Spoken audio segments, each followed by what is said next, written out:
नमस्कार, GB education में आप सभी का स्वागत है। बात करते हैं हिंदी विषय के अंदर पाठ्य योजना किस प्रकार बनाई जाती है। तो आज हम बात करेंगे गद्य भाग की। देखिए, गद्य भाग में अलग तरीका होता है, पद्य का अलग होता है, व्याकरण का अलग होता है। तो सबसे पहले बात करते हैं हम गद्य भाग की, जिसमें कहानियाँ वगैरह ये आती हैं। तो पहली कहानी है दो बेलों की कथा। इसमें समयावधि दे रखी है 30 से 35 मिनट या 35 से 40 मिनट, दोनों में से आप कुछ भी कर सकते हो। इसके बाद में आपको इस प्रकार से एक सारणी तैयार करनी है, जिसमें विशिष्ट उद्देश्य और अपेक्षित व्यवहारगत परिवर्तन, ये दोनों चीज़ें लिखनी है आपको।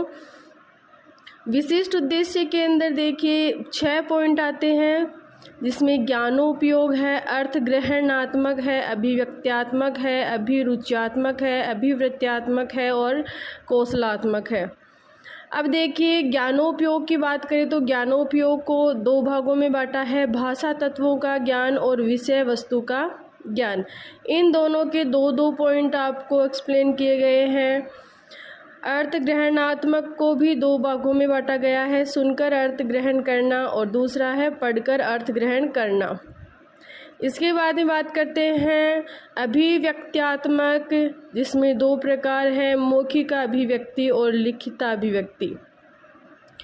इसके बाद में सेम वही पॉइंट आ जाएंगे, अभिरुच्यात्मक, अभिवृत्त्यात्मक और कौशलात्मक, जिनके दो दो पॉइंट आपको आगे लिखने हैं।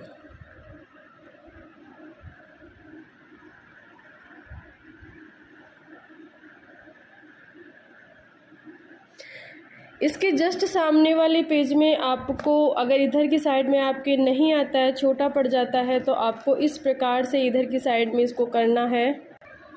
इसके पश्चात आपको लिखनी है शिक्षण सहायक सामग्री, जिसमें चौक, झाड़न, संकेतक, लपेट, चार्ट, फलक पर मूल्यांकन, ये सारी चीज़ें आ जाएंगी। इसके बाद में शिक्षण विधि, प्रविधि, प्रश्नोत्तर विधि, व्याख्यान विधि और प्रदर्शन विधि। पूर्व ज्ञान की देखिए, बालक इसका पूर्व ज्ञान रखते हैं, ये चीज़ आपको लिखनी है। तो छात्र दो बेलों की कथा के विषय में सामान्य जानकारी रखते हैं, ठीक है। इसके पश्चात आपको प्रस्तावना बनानी है। प्रस्तावना के लिए मैंने पहले आपको बता रखा है कि तारतम्यता का प्रयोग किया जाता है, जिस पे आपका आंसर ख़त्म होते हैं, उसी पे आपको क्वेश्चन स्टार्ट करना है। इजी से इजी क्वेश्चन आपको बनाने हैं।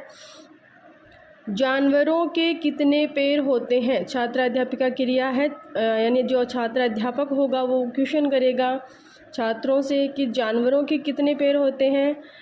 4 पैर।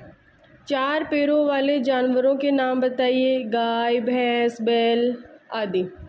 बैलों के मालिक का क्या नाम था? झूरी। जो ये कहानी है दो बेलों की कथा, इसके अंदर से क्वेश्चन पूछा गया है, बैलों के मालिक का क्या नाम था? झूरी। झूरी के पास कितने बैल थे? 2 बैल। 2 बैलों की कथा के बारे में आप क्या जानते हो? देखिए, इसमें कुछ बच्चे आंसर भी देंगे आपको, तो उसको आपको कैंसिल नहीं करना, उनकी सुननी है। इसके बाद में भी मतलब पूरी तरह से वो इसका आंसर नहीं दे पाएंगे, इसलिए क्वेश्चन क्या हो जाएगा आपका? समस्यात्मक प्रश्न हो जाएगा। इसके बाद में आपको उद्देश्य कथन लिखना है, जिसमें लिखना है, बच्चों आज हम 2 बैलों की कथा के बारे में विस्तार पूर्वक अध्ययन करेंगे। इस प्रकार से आपको ये चीज़ें लिखनी है।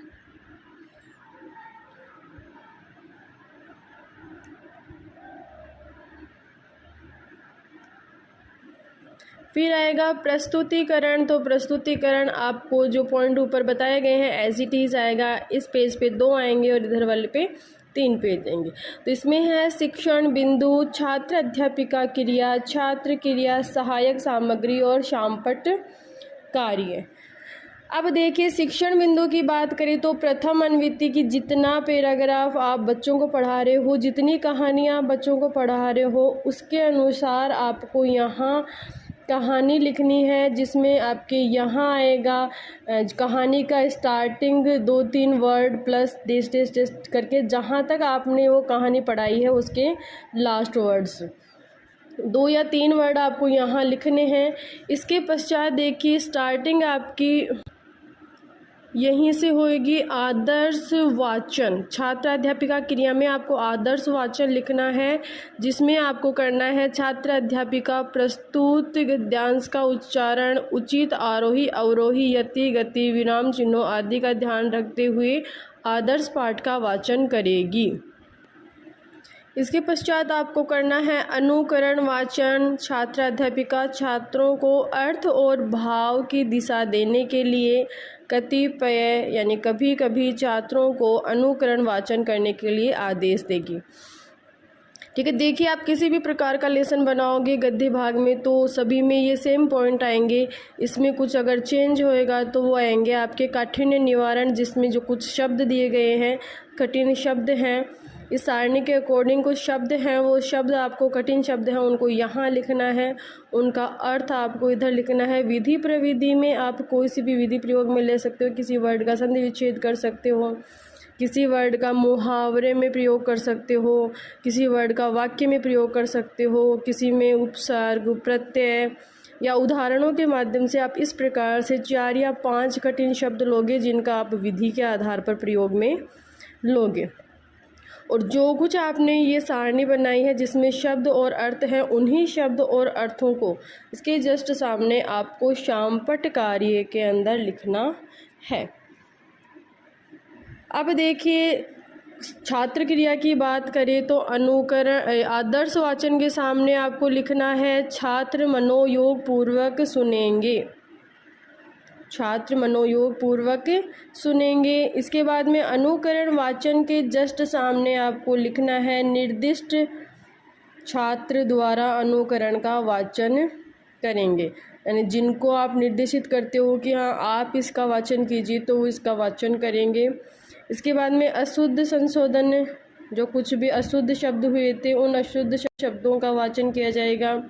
इसमें बाद में काठिन्य निवारण, शिक्षक के सहयोग से वो काठिन्य निवारण करेंगे। अब देखिए कहानी है 2 बेलों की कथा। आपकी बुक के अंदर कोई अगर चित्र दिया गया है तो वो चित्र आप चार्ट के अंदर बना के लेके आएंगे, अदरवाइज़ आप उससे कहानी से संबंधित एक चार्ट तैयार करेंगे इस प्रकार से, जिसको आपको सहायक सामग्री में चिपकाना है। ठीक है, इस प्रकार से आपका लेसन तैयार होएगा। सेम यही 5 पॉइंट ऊपर वाले आपके नेक्स्ट पृष्ठ पे आएंगे। इस प्रकार से शिक्षण बिंदु, छात्र अध्यापिका क्रिया, छात्र क्रिया और सहायक सामग्री शामपट कार्य। इसमें आपको क्या करना है, जो कुछ कहानी आपने पढ़ा दी है उस कहानी से आपको कुछ बोध प्रश्न करने हैं, जिनमें बच्चा उसका जवाब देगा कि उसको कितना किस चीज़ का ज्ञान हुआ है। छात्र अध्यापिका छात्रों को बोध शक्ति का परीक्षण करने के लिए छात्रों को प्रकृति पर्यंत प्रश्न पूछेगी, जिसमें ये 4 या 5 क्वेश्चन आपको करने हैं और उन 4-5 प्रश्नों के उत्तर आपको छात्र क्रिया के अंतर्गत करना है। और बोध प्रश्न के जस्ट सामने करना आपको छात्र पूछे गए प्रश्नों के उत्तर देंगे। अब देखिए यहाँ पे क्वेश्चन किया गया है जानवरों में सबसे ज़्यादा बुद्धिमान किसको समझा जाता है। अब ये कहानी के अंतर्गत है तो ये है गधे को।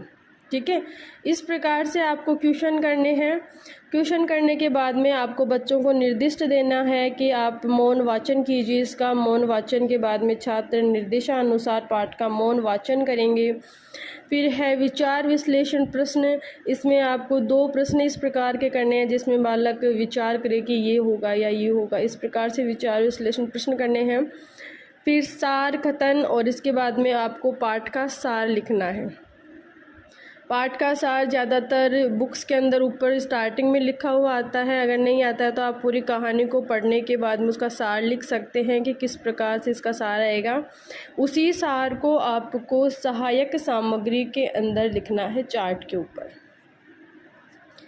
साथ के साथ जहां आप विचार विश्लेषण सार कथन लिख रहे हो उनके सामने ये सारी चीज़ें छात्र क्रिया के अंदर लिखोगे, प्लस सहायक सामग्री के अंदर आपका जो सार कथन है वो ऐसे केसेस में आएगा। अब देखिए इसके पश्चात आपको करना है मूल्यांकन प्रश्न। मूल्यांकन प्रश्न के अंदर प्रोसेस रहेगी आपके उचित विकल्पों का चयन कीजिए। जिसमें आपको 2 प्रश्न करने हैं। आंसर किसी का लिखना नहीं है, पर आपको उसका आंसर पता होना चाहिए। फिर है रिक्त स्थानों की पूर्ति कीजिए, 2 क्वेश्चन आपको उसके अंतर्गत करने हैं। फिर आएंगे अति लघुत्तरात्मक प्रश्न, उसमें भी 2 प्रश्न आएंगे। लघुत्तरात्मक प्रश्न, उसमें भी आपके 2 प्रश्न आएंगे। लास्ट में आपको करना है गृह कार्य, जिसमें आपने जितना भी लेसन पढ़ाया है वो विस्तृत वर्णन होएगा उसका। हीरा और मोती की विशेषता बताते हुए उनके व्यवहार का वर्णन कीजिए। इस प्रकार से आपको निबंधात्मक प्रश्न करना है। फिर आएगी पर्यवेक्षक टिप्पणी और पर्यवेक्षक हस्ताक्षर। ठीक है, इसमें बाद में आपको ये पेज खाली छोड़ना है, जिसमें आपके पर्यवेक्षक के माध्यम से टिप्पणियाँ की जाएगी, सकारात्मक और नकारात्मक। नेक्स्ट लेसन की बात करेंगे नेक्स्ट क्लास में। धन्यवाद।